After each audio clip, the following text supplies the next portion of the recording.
Their Majesty's command, Lord Patris, be brought before them by any means necessary.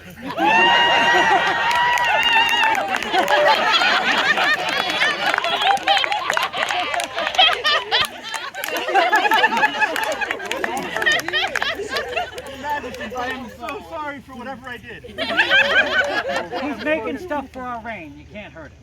Lift his arms intact. We've spoken to both of your teachers here, and You're known for casting brewing. Yes, your casting work is beautiful. We have some of your work, and it's lovely. I enjoyed the mead tasting in the Atlantean Populist camp at Penzance, and I enjoyed your mead that you made before the Great Plague, and so it was aged properly. You had some heavy competitors, though. But also your photography is renowned, as well as the kindness that you show by retaining for so many of our excellencies. And I remember you giving me the tour on the golf cart at War of the Wings. Well, you actually were in service, and I appreciate that, and I know that those that really need that ride appreciate that as well. Because of all that you've been doing in the arts, though. we have a little piece of business.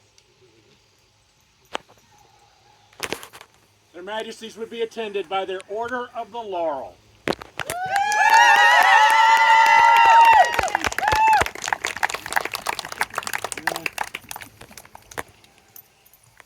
Lord Priest, we would like to put on a vigil tonight, contemplate joining the Order of the Lord. Tomorrow morning we will hear your answer. Yes, Your Majesty.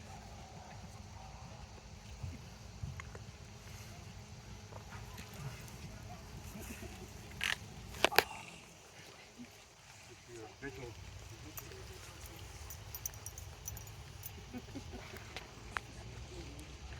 For Lord Patris, who's being put on vigil to contemplate joining the Order of the Laurel. Viva! Viva! Viva! Sorry, before we go. This is the vigil thing.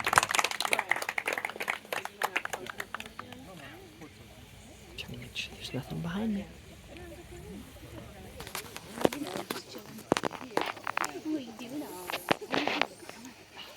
Is there a member of the chivalry to speak for this man? Your Majesty, I would be honored and privileged to speak for this man. I am Sir Heinrich. Many of you do not know me. I came from lands afar and on tier. But I had the privilege of meeting this man when I first showed up at the very first meeting. Him and his lady welcomed my family, and we have been welcomed every time we are in his presence. I hold 4 virtues dear. They are love, devotion, honor, and respect. They fly from my standard above my head, and they fly in my heart. I would speak of these virtues on behalf of my friend. First is love. Without love, there is no purpose. You are surrounded by love, and you indeed have purpose. The next is devotion. Without devotion, you will certainly fall victim to your failures. I'm sure many a night in that pewter studio of yours, there have been challenges in which fists were upon the table. Then there's honor. The ability to do the right thing, no matter who is looking or not looking. I doubt there's anyone among us who would question the honor of this man. Finally, is the respect. To care for a person based on who they are and how they present, rather than how they appear. This man clearly is surrounded by this. I find in my own life that if I live by these virtues, inspiration wells from within me. It glows and inspires those around me. It indeed becomes a self-fulfilling prophecy. Inspiration for inspiration. This man is indeed inspirational. If you'll bear with me a moment, I'll share a story. I'll try and keep it brief. So I was scrolling one day in the magic book of faces, get that together, and discovered a photo, randomly through, of a field with holes in it, and a narrative at the bottom that was quite descriptive. Explained how deep the holes were, how wide the holes were, how they related to each other in distance, size, space, and even indeed oriented to celestial bodies. I said, wow, this is impressive. This is a person after my own heart. Detail, conviction, all the things I mentioned. I must know who this is. I scrolled up and my brain said, but of course, Patris! Who else would it be? So, in a cunning way, I said to him, I see you. His response, I know, right? And then he proceeded to share with me his files, his CAD drawings, everything that he had in his plans, and he said, I would love to speak with you about this someday. This is a man filled with everything I've explained thus far and inspirational. But there's more in that photo. Perhaps the most important thing, and that is vision. The vision to take what is today and turn it into something that it can be tomorrow. This indeed is what a peer is in the society. I am happy that I am first to speak on your behalf, and I am more than honored to welcome you in to a new job.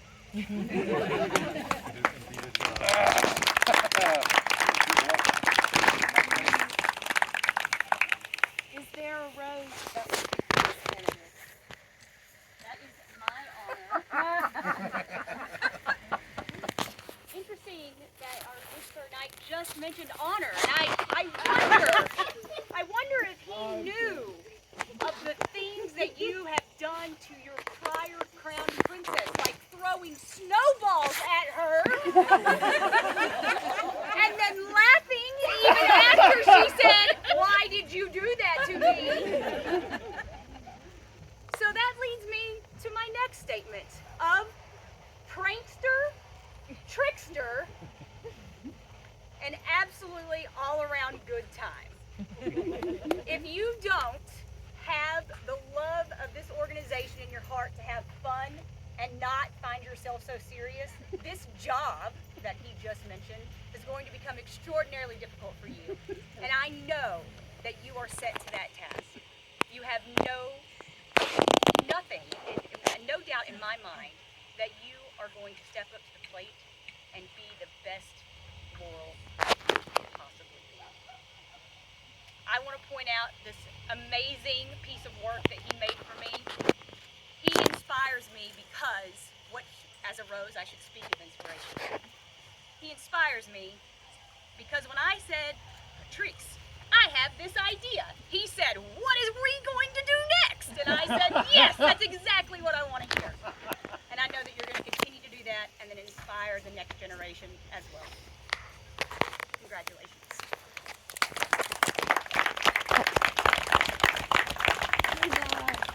Is there a Laurel who will speak for this candidate?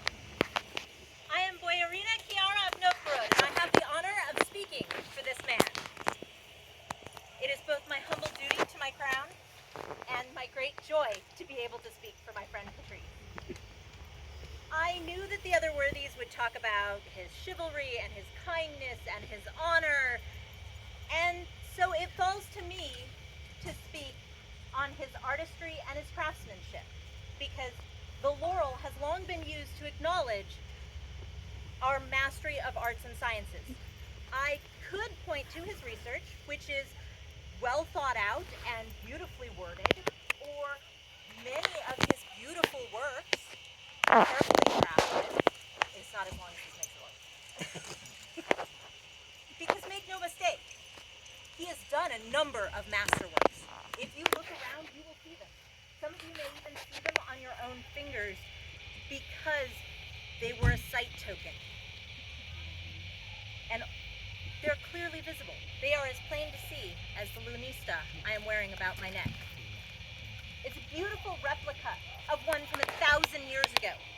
It's delicate, it's elegant, it is carefully crafted.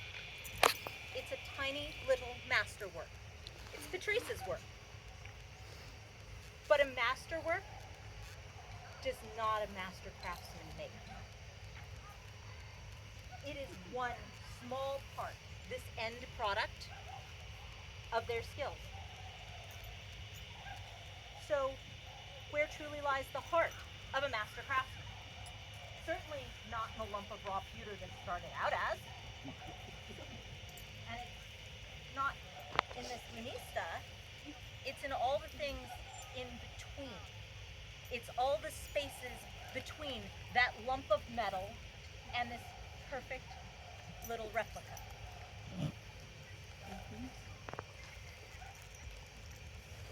It is the learning and the knowing and the understanding.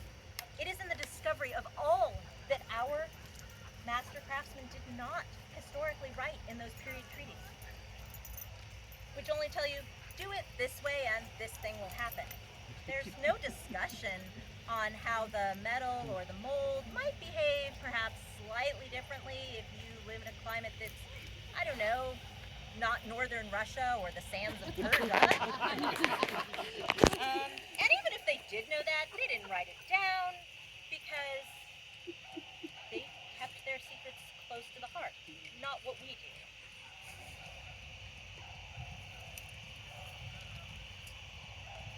It's in every void in a broken piece where trapped air fell. It's every piece that's stuck in the mold. It's in every slag cast, every 3-piece mold, every time the lost wax melted and poured out perfectly. A master craftsman is made in what we modernly call the grind. All those weekly successes and failures that build the body of knowledge that make production of this seem deceptively easy. And unlike the modern vernacular of success, which is learn to grind, get used to the grind, embrace the suck, you, my friend, look forward to it with undisguised joy.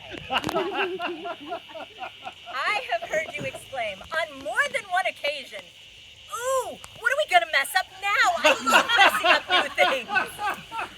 With so much joy and so much excitement that it's infectious, and suddenly everybody around you is super excited to go mess up something new that they've never tried before.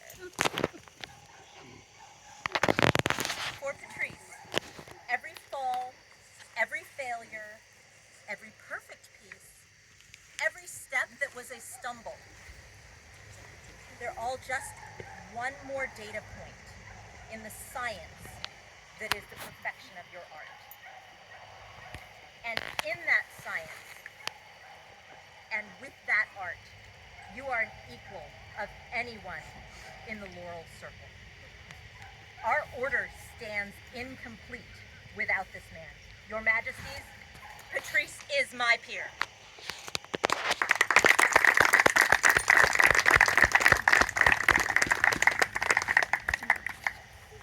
Pelican that will speak for this worthy. Majesty's opinion. I was going to say be my honor, but more like my delight. Ever since I met him, the first thing I did was ask him to work for me, and he wanted to work for me. So this, you can talk about all his arts and everything he does for that, but to me it's a heart of service. That he uses his art to make like the hundreds of tokens that probably everybody here is wearing something. Or I needed a new Black Fox medallion for the awards, and he designed it and made it and built it, and it's beautiful. And so it's all about the service to me. And I don't know what else I could say, but that's what it is. It's you use your art in service, and that's what it is. He is my friend.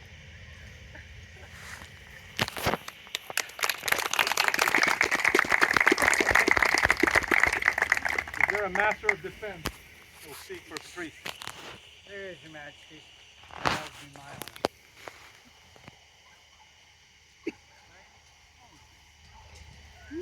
honor. So it was, long way. The Masters of Defense, far more than speed, strength, and some of the skills that got me the chivalry, are about hard work, dedication, patience, consistently putting yourself to the hazard, stab after stab after stab. You're not trying to hit the area, you're trying to hit that button on the doublet, over and over.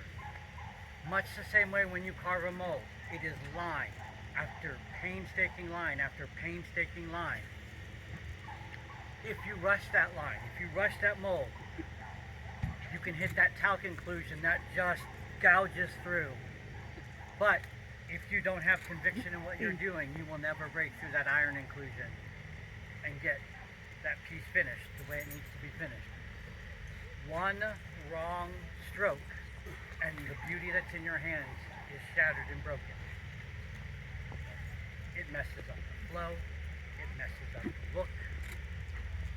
If you have done it all right, the metal goes in, beauty comes out, there's minimal flash, there's minimal cleanup.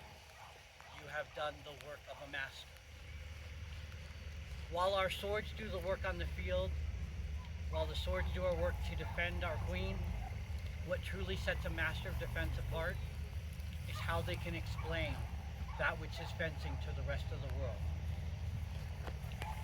As something of a subject matter expert in the vein of casting and metalworking and such, having had multiple talks with Patris, she speaks as a master would. In discussing upcoming projects with Her Highness, names that were brought to our attention: Master Cunning, Duchess Tinniver, Duchess Lynette, Mistress Claire, every single one a casting Laurel except Claire, who's a Laurel in everything. And the only other name brought up for consideration was Lord Patris, because that is the level his work is at, and those are the giants with which you walk. Lastly, Your Majesties, a Master of Defense is a courtier and a statesman. They are the leaders of the Queen's army. They are the examples of courtesy on the rapier field. And I have never seen this man have a cross word or a bad interaction. He is nothing but polite. He is nothing but warm, generous, and giving. And lastly, he has an incredible spark as an artist. First, it's a fight for him. He looks at that piece of rock and it's on. And he gets the great joy out of beating the puzzle. But then he gets the secondary joy. And it's not showing off to the world, it's watching that person's reaction to his art and that person's reaction to his art, all of which he always gives freely and without any sort of let or hindrance. Your Majesties, in many, many ways, this man isn't just my peer. He's a peer that Atlantia will be proud to have and lucky to be able to count as ours.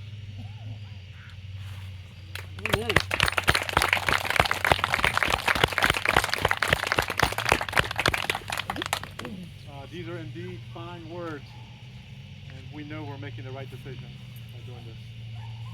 Your Excellencies, the Sacred Stone, have some business.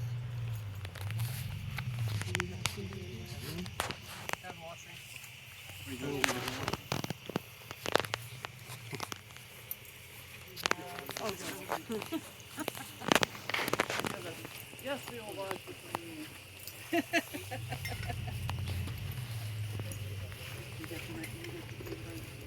The ritual of hand washing marks the beginning of a new step in his journey. At this moment, you are truly at a defining juncture. As you stand here tonight, you must consider the path before you and hear the words of those who have gone before and those who may follow you. The water and washing symbolizes a fresh start, washing away the old hurts, old worries, old ways of viewing your art. Whatever may hold you back, drag you down, or push you away from this path before you. As the water flows, let it wash away all hurts, grudges, and conflicts, so you can take your first step on your continued journey in our shared dream.